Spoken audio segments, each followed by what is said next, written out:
السلام عليكم ورحمة الله وبركاته. الحمد لله نحمده ونستعينه ونستغفره ونؤمن به ونتوكل عليه ونعوذ بالله من شرور أنفسنا ومن سيئات أعمالنا. من يهده الله فلا مضل له ومن يضلله فلا هادي له ونشهد أن لا إله إلا الله وحده لا شريك له ونشهد أن سيدنا ونبينا ومولانا محمدا عبده ورسوله صلى الله تعالى عليه وعلى آله وأصحابه وبارك وسلم تسليما كثيرا كثيرا. أما بعد فأعوذ بالله من الشيطان الرجيم. بسم الله الرحمن الرحيم. وفرعون ذي الأوتاد الذين طغوا في البلاد فأكثروا فيها الفساد فصب عليهم ربك سوط عذاب إن ربك لبالمرصاد. آمنت بالله صدق الله مولانا العظيم وصدق رسوله النبي الأمي الكريم ونحن على ذلك لمن الشاهدين والشاكرين والحمد لله رب العالمين. سبحانك لا علم لنا إلا ما علمتنا إنك أنت العليم الحكيم. اللهم صل على محمد وعلى آل محمد كما صليت على إبراهيم وعلى آل إبراهيم إنك حميد مجيد. اللهم بارك على محمد وعلى آل محمد كما باركت على إبراهيم وعلى آل إبراهيم إنك حميد مجيد. মুহতারাম ইমানি দ্বীনি ভাইরা, আল্লাহ পাকের দরবারে অসংখ্য অগণিত শুকর যিনি আমাদেরকে এশারের নামাজের পর কোরআনুল কারীমের মজলিসে বসার তৌফিক দান করেছেন। শুকর আদায় করি আলহামদুলিল্লাহ। ইমানি দ্বীনি ভাইরা, কোরআনুল কারীম আল্লাহ রাব্বুল আলামিনের কিতাব, আল্লাহ তাআলার কালাম। কোরআনের সাথে যার যতটুকু বেশি মহব্বত হবে তার দুনিয়া এবং আখিরাতে তত বেশি উন্নতি হবে। আল্লাহ তাআলা আমাদের সবাইকে কোরআনের সাথে মহব্বত সৃষ্টি করার তৌফিক দান করেন। আর এই মহব্বত আর ভালোবাসা এটা অর্জন করতে হয়, এটা এমনিতেই হয় না। বাবা সন্তানের ভালোবাসা এমনিতেই হয়ে যায়, এটার জন্য কোনো চেষ্টা করা লাগে না। সন্তান দুষ করলেও বাবার ভিতরে মহব্বত থাকে। মা বাবার ভালোবাসাটা এটা চেষ্টা ছাড়াই আল্লাহ তাআলা দিয়ে দেন, চেষ্টা লাগে না। যার যার সন্তান অন্ধ, লিঙ্গা, কালো, কুৎসিত, বেঢঙ্গা, তারপরে বাবা মার কাছে সবচেয়ে বেশি সুন্দর তার সন্তান। অন্যদের কাছে সুন্দর না লাগলে বাবা মার কাছে লাগবেই। এই জন্য এটা হলো, এই যে মহব্বতটা, এটা হলো ওয়াহবি, আল্লাহর পক্ষ থেকে দেওয়া মহব্বত। এটা সবার সাথে থাকবে, বাবা মা। কোরআনের সাথে মহব্বতটা এটা অর্জন করতে হবে, এটা চেষ্টা করে অর্জন করতে হবে। এটা নিজে নিজে হয়ে যাবে এরকম মহব্বত না। এই জন্য এটার চেষ্টা, এটা এরকম যে আমি কোরআনকে ভালোবাসবো, কোরআনকে পড়বো, কোরআনকে মহব্বত করবো, আমার ছেলে মেয়েরা যখন দেখবে কোরআনের সাথে বাবার মহব্বত, তো এখন তাদের ভিতরে ঢুকবে যে না, কোরআনের সাথে মহব্বত হইতে হবে। পরের বাচ্চারা যখন দেখবে দাদার সাথে কোরআনের ভালোবাসা আছে, তখন তাদের ভিতরে কোরআনের ভালোবাসা আসবে। এইভাবে এটা প্রজন্মের পর প্রজন্ম মানুষের ভিতরে আসে। এই জন্য প্রথমে আমাদেরকেই কোরআনের ভালোবাসা নিজের ভিতরে তৈরি করতে হবে। দুনিয়াতে এমন কত মহব্বত আছে যাদের সাথে মহব্বত ছিলই না, একটা সময় চলতে চলতে উঠতে উঠতে উঠতে বসতে লেনদেন করতে করতে তাদের সাথে এমন মহব্বত হয়ে গেছে, এখন তাদেরকে না দেখলে ফোন দিতে হয়, আমি আর আপনাদের 3 দিন ধরে দেখি না, আপনি কোথায় থাকেন, একটা মেসেজও দেন না, কথা বলেন না। এই মহব্বতটা হলো কেন? ওর সাথে তো আমার জন্মগত কোনো সম্পর্কই ছিল না। এটা থাকতে থাকতে চলতে চলতে উঠতে বসতে মহব্বত হয়ে যায় মানুষের সাথে। এই মহব্বতের প্রভাব, অথচ আল্লাহর কালামের সাথে আমাদের এরকম কোনো মহব্বত তৈরি হয়ে সারে না। কারণ আমরা ওই নিয়তই করি নাই যে কোরআনের সাথে ভালোবাসা দরকার, কোরআনের সাথে মহব্বত তৈরি করা দরকার। এই নিয়তটাই আমাদের ভিতরে আগে পর্যন্ত জায়গা দেয় নেই। তো ভালোবাসার জায়গা দেবো কিভাবে? আগে তো নিয়ত জায়গা পাওয়া লাগবে, তারপরে না ভালোবাসা আমাদের ভিতরে স্থান করে নেবে। এই জন্য আমার ভাই, আমার দোস্ত, আমাদের একটা বড় সবক, আমরা কোরআনকে ভালোবাসি, আমরা কোরআনকে ভালোবাসবো। সকালে বিকালে যখন সময় পাই কোরআনকে নিয়ে বসে থাকবো, পড়তে পারি আর না পারি কোরআনকে চুমু খাবো, বুকের মধ্যে লাগায় রাখবো। একটা সময় কোরআনকে প্রতিদিন দেব। সন্তানের যেমন হক আছে সময় দেওয়ার, স্ত্রীর যেমন হক আছে সময় পাওয়ার, দোকানের যেমন হক আছে সময় পাওয়ার, আত্মীয় স্বজনের যেমন হক আছে সময় পাওয়ার, ঠিক তেমনি ভাবে বরং এর চেয়েও আরো অনেক বেশি কোরআনের হক আছে আমার কাছ থেকে সময় পাওয়ার। আমি দুনিয়ার সবাইকে সময় দিতে জানি, কোরআনকে সময় দিতে জানি না। তবে নিশ্চয়ই কোরআনের মনে একটা ব্যথা আছে আমার ব্যাপারে। এই কারণে তো হাসরের ময়দানে যার বিরুদ্ধে কোরআন অভিযোগ করবে তার নিস্তার নাই, তার মুক্তির কোনো পথ নাই। হ্যাঁ, কোরআন মানুষের বিরুদ্ধে হাসরের ময়দানে অভিযোগ করবে, রাসূল কোরআনের ব্যাপারে অভিযোগ করবে, কোরআন নিজেও মানুষের ব্যাপার আল্লাহর কাছে অভিযোগ করবে। এই জন্য আমার দোস্ত, আমরা যেন কোরআনের অভিযোগে না পড়ে যাই, কোরআনকে ভালোবাসবো, কোরআনকে মহব্বত করবো, কোরআনের মজমাগুলোতে বেশি বেশি উপস্থিত হওয়ার চেষ্টা করব। এর দ্বারাও আমাদের ভিতরে কোরআনের ভালোবাসা দিন দিন বাড়তে থাকবে ইনশাআল্লাহ। আল্লাহ তাওফীক দান করেন। আলোচনা চলছিল সূরা ফাতিরের 10 নম্বর আয়াত থেকে 14 নম্বর আয়াত পর্যন্ত ফিরাউনের ইতিহাস। আল্লাহ তাআলা ইরশাদ করেন, ফিরাউনা বিল আওতাদ, ফিরাউনের কথা স্মরণ করেন। এই ফিরাউন হলো কি লোকওয়ালা ফিরাউন, প্যারাগওয়ালা ফিরাউন, যে মানুষকে প্যারাগের দ্বারা শাস্তি দিত। 2 হাত প্রসারিত করে প্যারাগ মেরে তারপরে তাকে আযাব দিত, কষ্ট দিত। এই কিলকওয়ালা প্যারাগওয়ালা ফিরাউনের কথা। আল্লাযীনা তাগাউ ফিল বিলাদ, যে দেশে দেশে এই সবগুলো এখন ফিরাউন, কওমে আদ, কওমে সামুদ, এরা সবাই দেশে দেশে বিশৃঙ্খলা সৃষ্টি করত। এদের কাজ বিশৃঙ্খলা সৃষ্টি করা। আর এরা দাবি করত আমরা শান্তি স্থাপন করি, অথচ কাছে কোনো বিশৃঙ্খলা তৈরি করে। আর মুখের দাবি আমরা শান্তি শৃঙ্খলা তৈরি করি। যেমন বর্তমানে বিভিন্ন ধরনের বিভিন্ন মানুষ আছে উগ্রপন্থী, এরা বিশৃঙ্খলা তৈরি করে আর মনে করে এরা শান্তি সৃষ্টি করতেছে।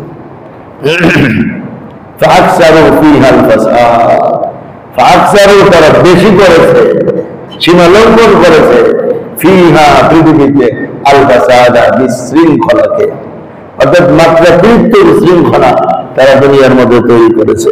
ফাসাব্বা আলাইহিম রাব্বুকা সাওতা আযাব, অতঃপর আপনার প্রতিপালক তাদের উপর আযাবের স্টিম রোলার চালিয়েছেন, এমন ভাবে আযাব দিয়েছেন, সব তছনছ করে দিয়েছেন, ধ্বংস করে দিয়েছেন।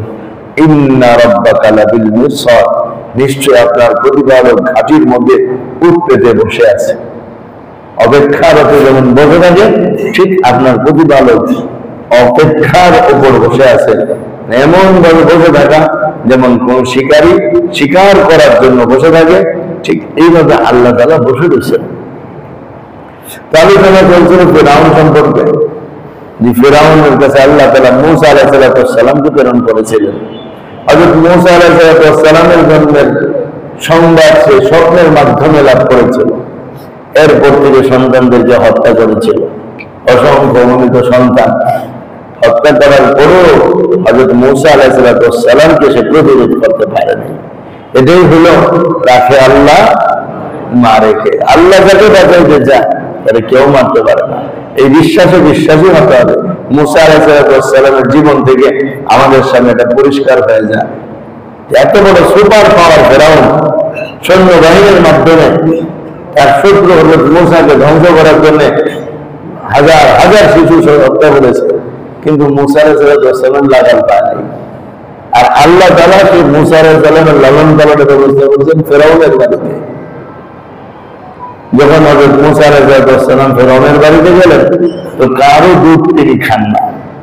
হযরত মূসা আলাইহিস সালামের বোন বললেন, আমার সন্তান একজন মহিলা আছে যার দুধ সবাই খায়, তবে ভালো কথা, তাকে নিয়ে আসো। সাথে সাথে মাকে গিয়ে খবর দিল, মা জলদি এসো। মা আসা মাত্র মূসা আলাইহিস সালামকে কোলে নিলেন, দুধ খেয়ে হযরত মূসা আলাইহিস সালাম এখানে ঘুমায় পড়লেন। ফেরাউনের স্ত্রী বলতে লাগলো যে তুমি আমাদের বাড়িতে থাকো, আমাদের এই সন্তানটাকে দুধ পান করাও। হযরত মূসা আলাইহিস সালামের আম্মা বললেন, আমার তো একটা সন্তান আছে, এই সন্তানকে আমার দুধ খাওয়াইতে হয়, আমার বাড়ি আছে, পরিবার আছে, সংসার আছে, আমি এখানে কি করে পড়ে থাকবো? আমার তো কাজ আছে, চাইলে আমি নিয়ে যেতে পারি, উত্তর ব্যবস্থা হতে পারে, আমার তাতে কোনো ত্রুটি হবে না।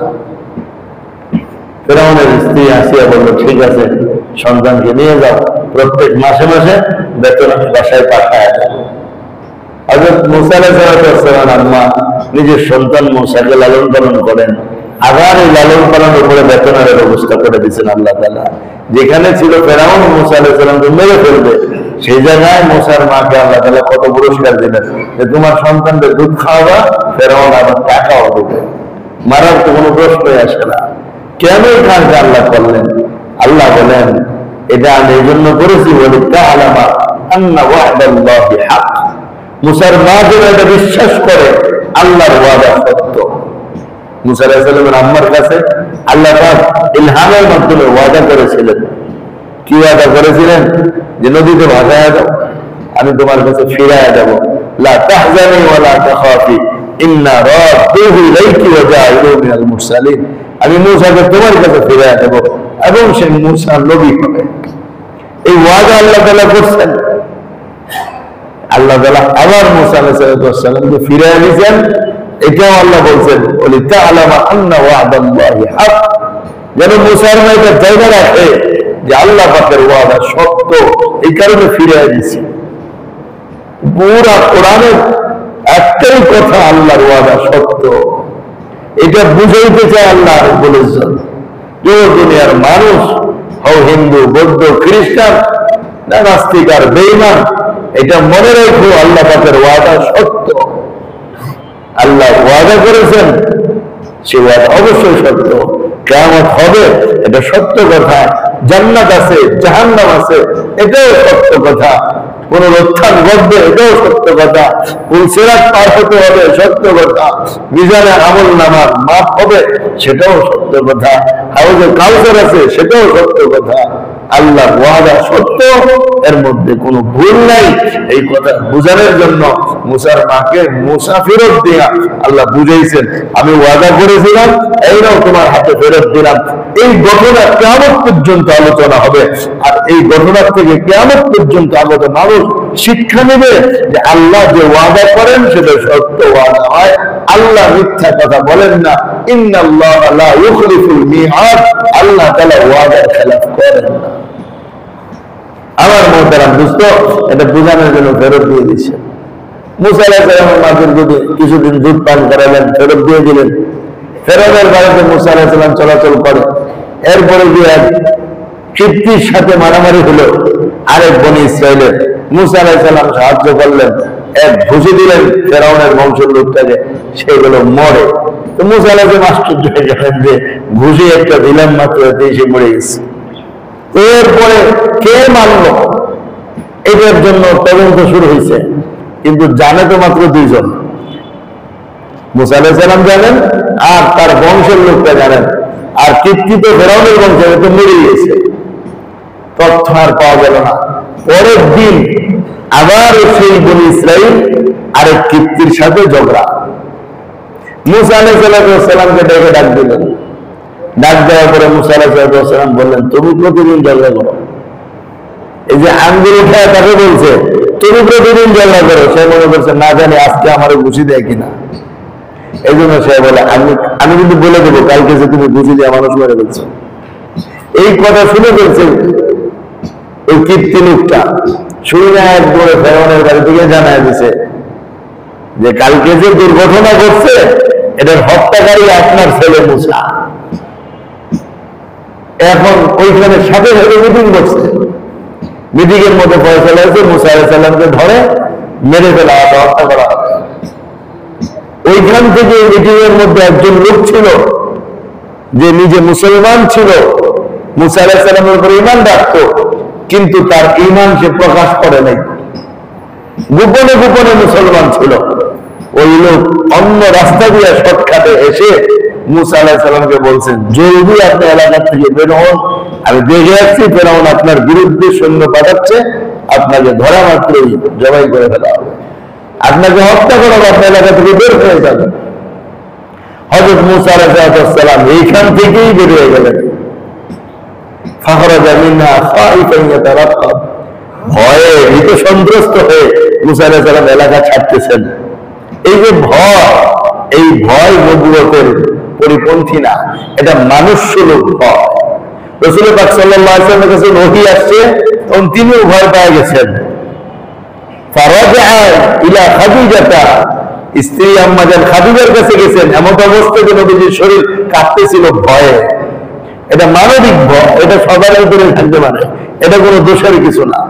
হযরত মুসা আলাইহিস সালাম এলাকা থেকে বেরিয়ে চলতে আরম্ভ করলেন।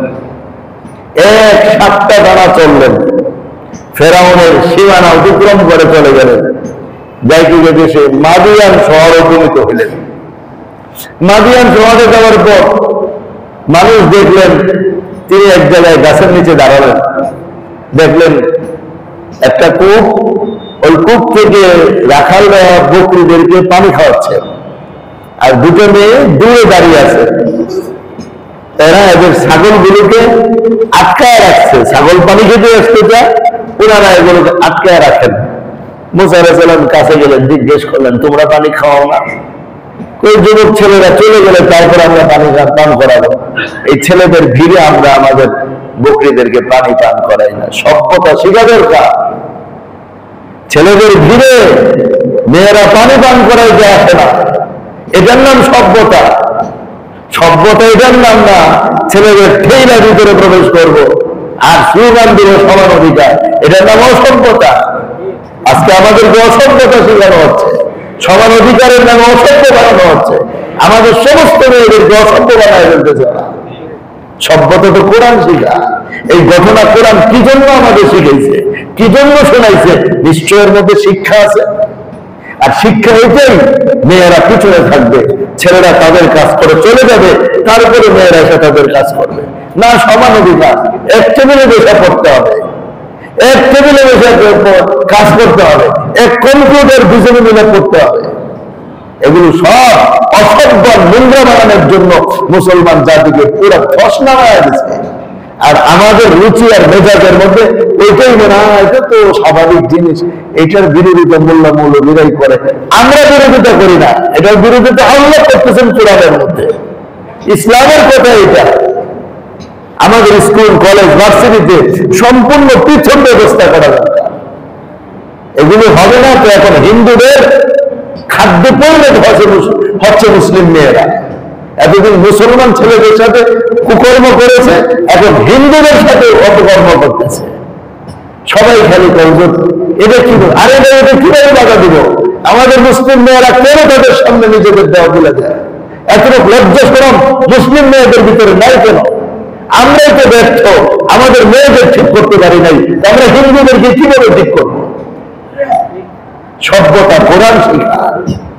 মুসা আলাইহিস সালাম আচ্ছা ঠিক আছে দাও। পাশে আরেকটা কূপ ছিল, ওই কূপের ঢাকনা অনেক বড়, খুব ভারী পাথর, যেটা উঠাইতে 10 জন মানুষ লাগে। মুসা আলাইহিস সালাম একা ওই কূপের ঢাকনা উঠায়া মেয়েদের বকরিগুলোকে পানি খাওয়ায় ওইজন বাসায় চলে যাও। প্রতিদিন যায় মনে করেন 3টা বাজে, কথার কথা আজকে বাসায় গিয়ে হাজির 2:30 বাজে। এরা ছিল বাবা হযরত শুআয়ব আলাইহিস সালামের সন্তান। মুসা আলাইহিস সালাম বলছিলেন, তোমাদের বাবা আসলো না, তোমরা আসছো কেন? তোমাদের অভিভাবক নাই? তারা বলছে, আমাদের আব্বা বৃদ্ধ হয়ে গেছে, আব্বা আসতে পারেন না, আর ঘরে এমন কোন ছেলেও নাই কাজ করার মতো, এই জন্য বাধ্য হয়ে আমরা আসছি। এখান থেকে মাসলাও বের হয়ে গেছে, একজন নারী কখন কাজে যেতে পারে? যখন ঘরের কাজের কোনো মানুষ থাকে না এবং বাবাও বৃদ্ধ হয়ে যায়, তখন একটা মেয়ে কাজের জন্য বের হতে পারে। কিন্তু পয়সা বানানোর জন্য স্বামীও কামাও, স্ত্রীও কামাও, ছেলেও কামাও, মেয়েও কামাও, শুধু কামাও আর কামাও, দুনিয়া কামানোর জন্য, এটা কি জায়েজ হবে না? বোঝা দরকার আমাদের। আজ আমরা পয়সাটাকেই বড় মনে করলাম, দিন, ধর্ম, আদর্শ, চরিত্র, সক্রিয়তা কিচ্ছু আমরা বড় মনে করলাম না। এই বিপদ তো মাত্র শুরু, আরো যে কত বিপদ আমাদের মাথার মধ্যে আছে আল্লাহ ভালো জানেন। এখনো যদি নিজেদেরকে সংশোধন না করি, তাহলে ওদের ভবিষ্যতে আমাদের অবস্থা ভয়াবহ থেকে ভয়াবহ আকার ধারণ করবে। আল্লাহ আমাদের বুঝার তৌফিক দান করেন। আধা ঘন্টা পরে 1 ঘন্টা আগেই বাড়িতে হাজির বাবা শুআয়ব আলাইহিস সালাম বিচলিত হয়ে গেলেন, ঘটনা কি? আজকে আগে চলে আসছে কেন? আমাদের মেয়েরা ছেলেরা স্কুল থেকে, কলেজ থেকে, দোকান থেকে কোনোদিন আগে আসে 1 ঘন্টা, কোনোদিন পরে আসে 3 ঘন্টা, আমাদের জিজ্ঞেসও করি না কি ব্যাপার, আজকে বের হলো কেন, কি ব্যাপার এত আগে কেন, বন্ধু বান্ধব কোন পার্কে ঘুরতে গেছিলাম, এটা আমরা জিজ্ঞেসও করি না। কিন্তু সচেতন বাবা ধরে বসছেন, এত আগে কেন আসছে, প্রতিদিন এই জন্য আজকে আগে কেন? বলছে, আব্বা এরকম এরকম ঘটনা, একজন যুবক এই আমাদেরকে জিজ্ঞেস করছে, তো আমরা বলছি উনি ওই ঢাকনা সরে একই পানি খাওয়া দিচ্ছেন। একটা মেয়ে বলে, আব্বা ওনাকে তো বদলা দেওয়া দরকার। ওদিকটা মুসা আলাইহিস সালাম 7 দিন সফর করে এসে আল্লাহর কাছে দোয়া করতেছেন, রব্বি ইন্নী লিমা আনজালতা ইলাইয়া মিন খায়রিন ফাকির। আল্লাহ 7 দিন ধরে খানা নাই, পানি নাই, কিচ্ছু নাই, শরীরে উঠছে জ্বর, দয়া করে একটু খানার ব্যবস্থা করেন। মুসা আলাইহিস সালাম ওদিকটা আল্লাহর কাছে খাবারের দোয়া করতেছেন। এই চিন্তা করে দেখেন, 7 দিন না খাওয়া, টানা দৌড়ে চলে আসছেন, ভয় এবং হাঁটা এই সব মিলে গায়ে উঠছে জ্বর, রোগাক্রান্তের ব্যক্তিটা কিভাবে ঢাকনাটা উঠাইল? নবীদের শরীরে আল্লাহ কি পরিমাণ শক্তি দিয়ে রাখেন। এই জন্য তো আমাদের নবীজি বলতেন, আমাকে আল্লাহ তাআলা 100 পুরুষের শক্তি দিচ্ছে। আমাদের নবীজির 100 পুরুষের শক্তি ছিল, 100 পুরুষের শক্তি ছিল আমাদের নবীজির গায়ে। এই জন্য নবীজির জ্বর উঠলে তেমন জ্বর উঠত। আমাদের যদি 104 নবীর 208 উঠত।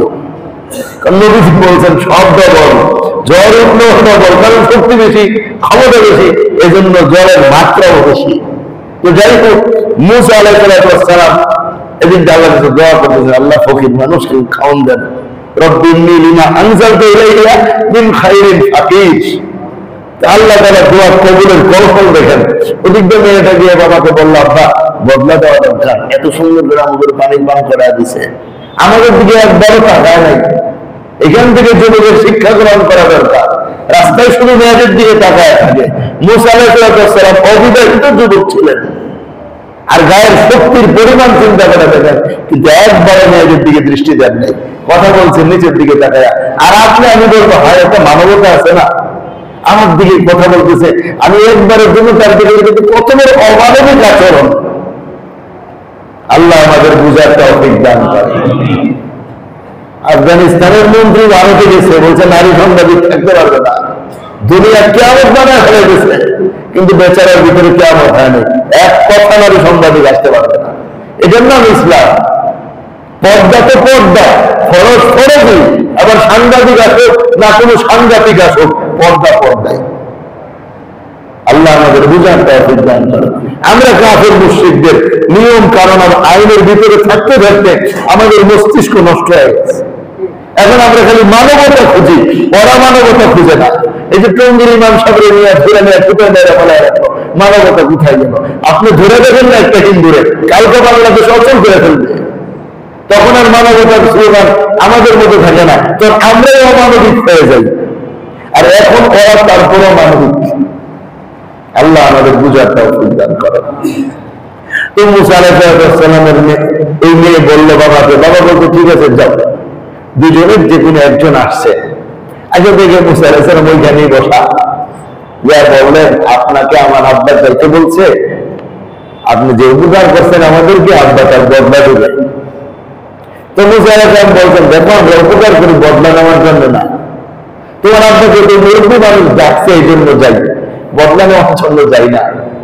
চলতে আরম্ভ করছেন, মেয়েটার সামনে, মুসা আলাইহিস সালাম পেছনে।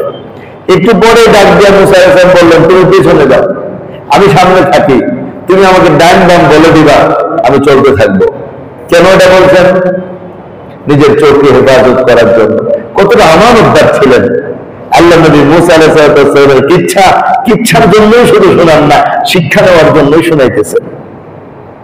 যুবকের চোখ যেন আমানতের সাথে চলতে থাকে, ডান বাম যে কোনো জায়গায় যুবক যাইতে পারে, কিন্তু সে কোনো দিকে থাকাবে না, তার চোখকে সে হেফাজত করবে। আমাদের নবী মুহাম্মদ রাসূলুল্লাহ সাল্লাল্লাহু আলাইহি ওয়াসাল্লাম ইরশাদ করেন, যে যুবক তার চোখকে হেফাজত করবে, লজ্জাস্থানকে হেফাজত করবে, মুখকে হেফাজত করবে, আল্লাহ তাআলা তার ভিতরে ঈমানের একটা নূর পয়দা করে দিবেন। ওই নূরের দ্বারা তার জীবনটা নূরানি হয়ে যাবে। কিন্তু চোখ হলো আমাদের শয়তানের তীরের মধ্য থেকে একটা বিষাক্ত তীর।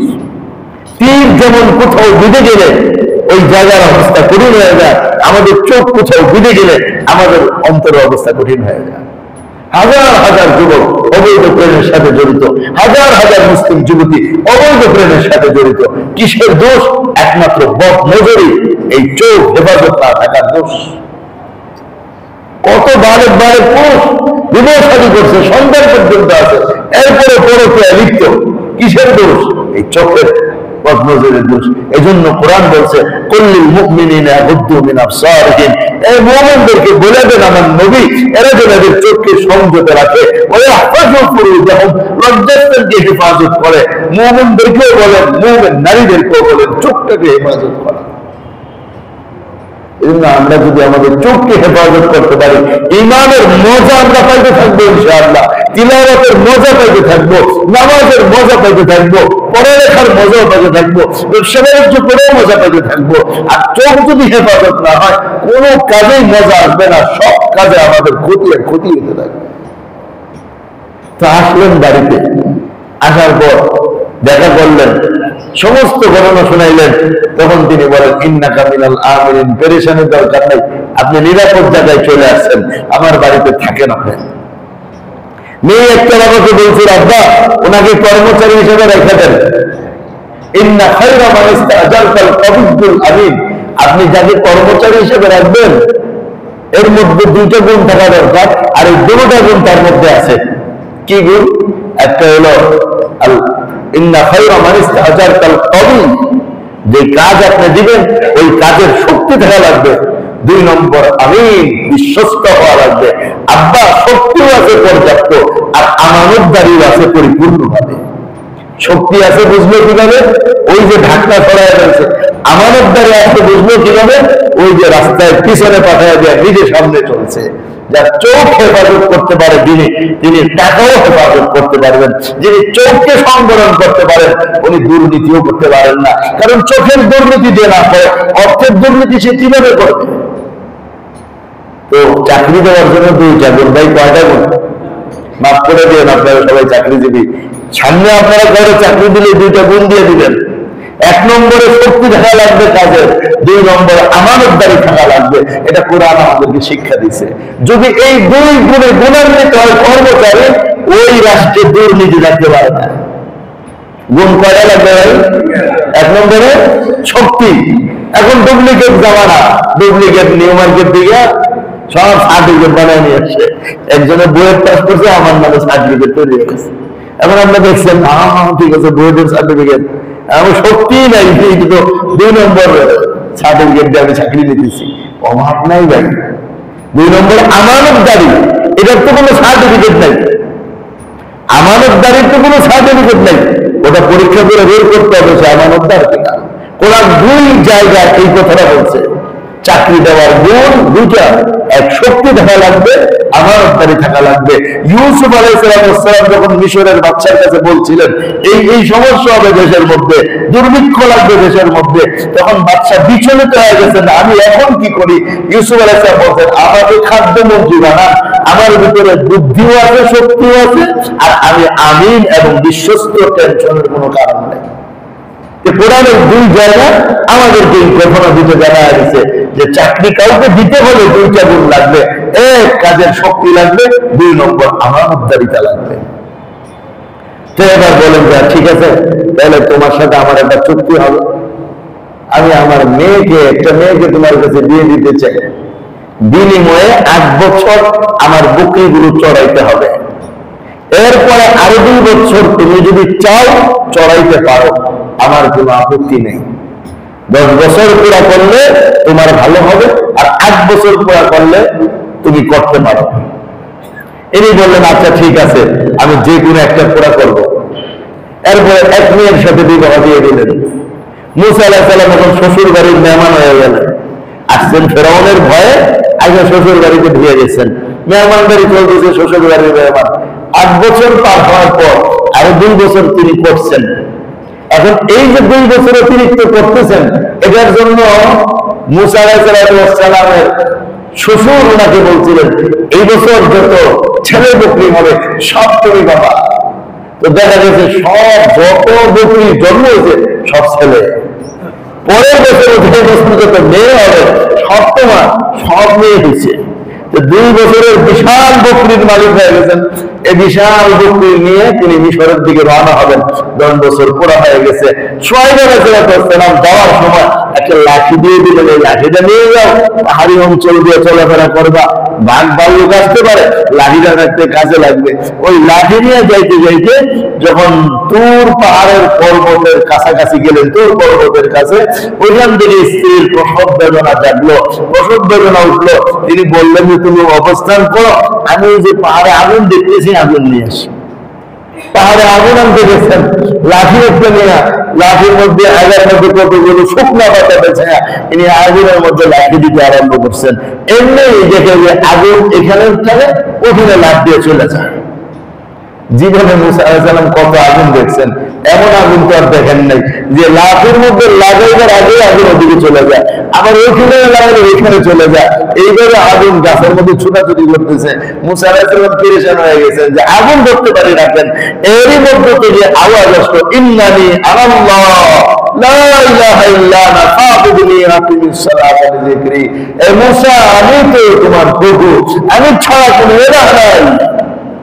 মুসা আলাইহিস সালাম থয়ালেন। এই যে আওয়াজটা তিনি শুনলেন, এটা কোনো ডান দিক থেকে আসে নাই, বাম দিক থেকে আসে নাই, আওয়াজটা চতুর্দিক থেকে এমন ভাবে মুসা আলাইহিস সালাম শুনতে পাইলেন যেন উনি ওনার প্রত্যেকটা অঙ্গ দিয়ে আওয়াজকে শুনতে পেয়েছেন।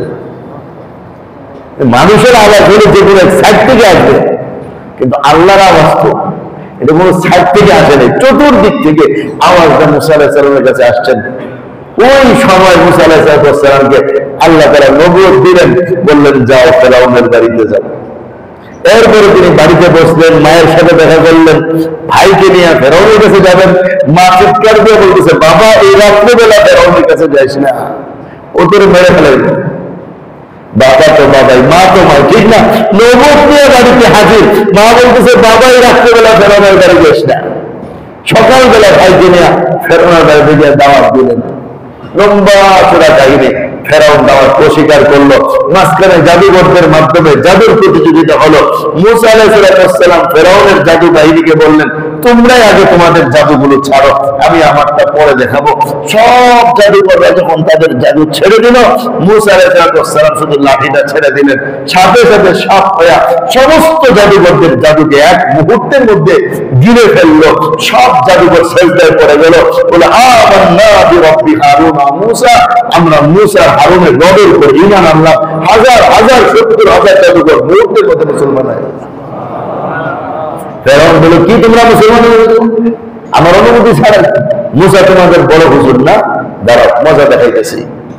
এক একটা জাদুঘরের ডান হাত বাম পা এইভাবে উল্টা করে কাটছে, এটা কাটলে ওটা কাটছে, ওটা কাটলে এটা কাটছে, ডান কাটলে বাম পা, বাম হাত কাটলে ডান পা, এইভাবে কেটে তারপরে খেজুর গাছের মধ্যে ঝুলায় সমস্ত জাদুকরদেরকে শহীদ করে দিছে। একজন জাদুকর বেঈমান হয় নাই, মুরতাদ হয় নাই, ঈমান ত্যাগ করে নাই। এত বড় কঠিন পরিস্থিতিতে একজন জাদুকর ঈমান ছাড়লো না কেন? মুসা আলাইহিস সালামের ক্ষণিকের সুহবত, একজন নবীর ক্ষণিকের সুহবত তাদেরকে আল্লাহ ওয়ালার ঊর্ধ্বের স্তরে পৌঁছায় দেয়। এই জন্য সুহবতের দাম অনেক বেশি, সত্যিকারের আল্লাহ ওয়ালাদের সান্নিধ্য লাভের দাম অনেক বেশি। কিতাব পড়ে ঈমান হাসিল করা যায় না, বই পড়ে ঈমান হাসিল করা যায় না, মোবাইলের রেকর্ডের বয়ান শুনে ঈমানের ওই স্বাদ আসে না। সত্যিকারের আল্লাহ ওয়ালার সান্নিধ্যে ঈমানের যে পাওয়ার সৃষ্টি হয় সেটা একেবারে অন্য কোথাও সম্ভব না। একজন জাদুকর বেঈমান হয় না। তাফসীরে নূরুল কুরআন যেটা আমাদের লালবাগ শাহী মসজিদের খতিব মাওলানা আমিনুল ইসলাম রাহমাতুল্লাহ লিখছেন, এদের মধ্যে উনি বলছেন কেন জাদুকররা মুসলমান হলো আর ফেরাউন মুসলমান হলো না? কারণটা কি? এটার কারণ হলো সব জাদুকররা মুসা আলাইহিস সালামের কাছে প্রস্তাব নিয়ে আসছিল যে হুজুর, জাদুবিদ্যার একটা কাজ হলো আমরা সব জাদুকরদের পোশাক একরকম থাকে, এখন আপনি কি আমাদের মতো বানাবেন নাকি আমরা আপনার মতো বানাবো? মুসা আলাইহিস সালাম বলছেন আমি তোমাদের মতো বানাবো না, তোমরা আমার মতো বানাবো। তাহলে তো একরকম হয়ে যায়। এই 70,000 জাদুকর সমস্ত পোশাক পরিহার করে মুসা আলাইহিস সালামের মতো জুব্বা, মুসা আলাইহিস সালামের মতো পোশাক বানায় ময়দানে আসছে। ফেরাউন তো দেখে মুসা একজন, কিন্তু রব দেখে মাঠ বড় সব মুসা। বাস এই কারণে শুধু মুসা আলাইহিস সালামের সাদৃশ্য ধারণ করার কারণে সমস্ত জাদুকরদেরকে আল্লাহ হেদায়েত দিয়ে দিয়েছেন। আর ইসলামের সাদৃশ্যতা মুসলমানের ভালো লাগে না। তুমি বললে এটা তো মৌলবাদের কাজ, এটা কিনলে আমরা করবো। দাঁড়িয়ে রাখলে এটা তো মৌলবাদীদের পোশাক, এটা কিনলে আমরা করবো। যুব্বা করলে বলে এটা তো মোল্লাদের পোশাক, এটা তো আমাদের পোশাক না। চিন্তা করে দেখেন মাওলানা আমিনুল ইসলাম রাহমাতুল্লাহ আলাইহি কত চমৎকার একটা কথা উঠায় দিয়ে গেছেন তাফসীরের কিতাবের মধ্যে, যে মুসা আলাইহিস সালামের সাদৃশ্য অবলম্বন করার কারণে আল্লাহ হেদায়েত দিয়ে দিয়েছেন। আর অসম্ভবের কিছু না। এই জন্য আমার দোস্ত, আমার ভাই, হক্কানি উলামায়ে কেরামের পোশাকের দ্বারা নিজেদেরকে সাজাই। এটাই সুন্নাহ পোশাক। সুন্নতের পোশাক কি? হক্কানি উলামায়ে কেরাম পীর মাশায়েখগণ যে পোশাক পরিধান করেন সেটা সুন্নাহ সম্মত পোশাক। আমি এই পোশাককে নাজায়েজ বলতেছি না, শার্ট প্যান্ট পরা নাজায়েজ না, কিন্তু সুন্নত বলা যাবে? সুন্নত পোশাক বলা যাবে? সুন্নত পোশাক তো এটা। হ্যাঁ, এটা জায়েজ আছে, আপনি পড়তে পারেন, কোনো অসুবিধা নাই, কিন্তু এটা সুন্নতি পোশাক নয়। সুন্নতি পোশাক মুহাম্মদুর রাসূলুল্লাহ সাল্লাল্লাহু আলাইহি ওয়াসাল্লাম যে পোশাক পরেছেন সেটাই সুন্নতি পোশাক। তো আমরা যদি কত কুরবানি তো আমরা দিলাম, কত ত্যাগ আমরা স্বীকার করলাম, কত কষ্ট আমরা ইসলামের জন্য বরদাস্ত করলাম, নিজেদের আচার আকৃতি পোশাক পরিচ্ছদের দাঁড়ি আমরা চাইলে আমরা ইসলাম মোতাবেক আল্লাহর নবীর সুন্নাহ মোতাবেক পোশাকটা নিজেদের মধ্যে ধারণ করি। আমার দোস্ত রেড যতক্ষণ রেডের পোশাক পরে থাকে সালাম পায় কি পায় না? পুলিশ যতক্ষণ পুলিশের অস্ত্র আর পোশাক নিয়ে থাকে সালাম পায় কি পায় না? আর্মি যখন আর্মির পোশাক নিয়ে বের হয় দুনিয়ার সব থেকে সালাম দিতে বাধ্য।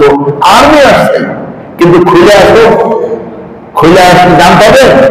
খুলে আসলে তখন আমিও তো একটা থাকবো, বেটা কে তুই এরকম শুরু করছিস কেন? পরে কাঠদেরকে হয়ে যাচ্ছে আমি আর্মি, স্যার স্যার আসসালাম আলাইকুম, ঠিক না? সবার একটা পোশাক আছে, ওই পোশাকের একটা মূল্য আছে। আমাদের মুসলমানদেরও তো পোশাক আছে, ওটারও একটা মূল্য আছে। আমরা সব পোশাক খুলে বসে দিয়েছি, যার কারণে আমাদের কিনে সবাই ফুটবল বানায় ফেলেছে। একবার আমাদের লাঠি মেরে গাজায় পাঠায়, আবার লাঠি মেরে আমেরিকায় পাঠায়, এইখানে পাঠায় সেখানে পাঠায়।